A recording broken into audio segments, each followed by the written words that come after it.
अगली कुश्ती बोले हो। शिवाजी कोल्हापुर और सुखचैन बहादुरगढ़। अरे तुम बीच में आओ। सर बीच में क्या पीछे आगे बैठे पीछे जब मोड़े बैठे अब पीछे आगे सलीम जी नाम की है ना शिवाजी नहीं नाम इनाम इनाम है ना जितने वाले लोग 2 गागरा हारने वाले लोग 1 गागर 1000 रुपए। ठीक है जी। ते अगली कुश्ती दत्ता पहलवान कोल्हापुर हाथ ते दूजे पासे अनिल बहादुरगढ़।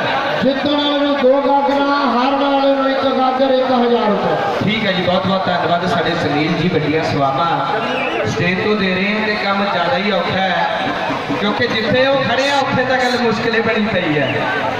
वाकया प्रबंध जिन्हें गंगत वाले ने किए हैं परमात्मा मेहर करे दिन दुगनी रात चौगनी तरक्की करे दंगल क्योंकि हुण भी बहुत बड़ा जड़ा दंगल का बजट होता पा भी मैंने दिशा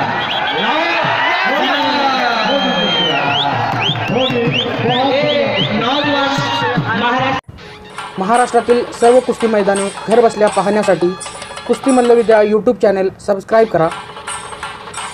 त्याचबरोबर उजव्या बाजूला असणारे बेलचे बटन क्लिक करा। धन्यवाद। आपण कुस्ती मल्लविद्यावरील कोणताही व्हिडिओ आता चुकणार नाही। धन्यवाद।